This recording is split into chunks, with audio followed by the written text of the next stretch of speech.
ഏട്ടാ നാളെ ഒരു വാടക പോവാണെങ്കിലോ? നാളെ പറ്റില്ല, നാളെ ബുക്കിംഗ് ഉണ്ട്. നാളെ ഒരു വാടക പോവാണ്ടല്ലോ. നാളെയാ? നാളെ 23-ാം തീയതിയല്ലേ? അങ്ക് ബുക്കിംഗ് ഉണ്ട്. അങ്ക് നല്ല ഈ കാഞ്ഞങ്ങാട് ടൗണിന് നാളെ എനിക്ക് ഒരു വണ്ടിയും കിട്ടാല. അതെന്തേ?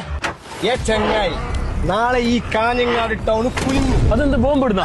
ബോംബ് തന്നെ, ഓഫറിന്റെ ആറ്റം ബോംബ്. അതേടെ നാളെ എക്സ്ട്രാ ഹൈപ്പർ മാർക്കറ്റിന്റെ ഗ്രാൻഡ് ഇനാഗുറേഷന് സാധനം എല്ലാം ഓഫറിൽ കൊടുക്കുന്നത്. ഇതാണ് ചെങ്ങായിമാരെ കാഞ്ഞങ്ങാട് പുതുതായി വരുന്ന എക്സ്ട്രാ ഹൈപ്പർ മാർക്കറ്റ്. ഇവിടുത്തെ ഓഫർ എന്തൊക്കെയെന്ന് പറഞ്ഞു തരാം. അജ്മി പുട്ടുപൊടി 5 കിലോ 259, 4 കിലോ സോപ്പ് പൊടി 99, പായസം mix 49, Milkmaid 129, coconut oil 329, അരിപ്പൊടി 49, പുട്ടുപൊടി 49, ബ്രൂക്ക് ബോൺ ചായപ്പൊടി 119, 5 കിലോ ആശീർവാദ് ആട്ടുപൊടി 299, 469 ഹോർലിക്സിന് 369, റിൻസ് wash liquid 319, biryani pot 10 litre 999, 8 litre 899, cooker 499 മുതൽ 1299 മുതൽ, മിക്സികൾ 10 തവ 699, ഗ്യാസ് സ്റ്റൗ 1999 മുതൽ, 10 litre air fryer 2499, 12 piece dinner set 699. ഇതും കൂടാണ്ട് വേറെയും ഒരുപാട് ഓഫർ ഉണ്ട്. 650 മുതൽ മൊബൈൽ ഫോണുകളും EMI സൗകര്യത്തോടെ സ്മാർട്ട് ഫോണുകളും സ്വന്തമാക്കാം. അപ്പൊ നാളെ ഓഗസ്റ്റ് 23 ശനിയാഴ്ച രാവിലെ 9 മണിക്ക് കാഞ്ഞങ്ങാട് ബിഗ് മാളിലുള്ള എക്സ്ട്രാ ഹൈപ്പർ മാർക്കറ്റിലേക്ക് വരാൻ ആരും മറക്കരുത്.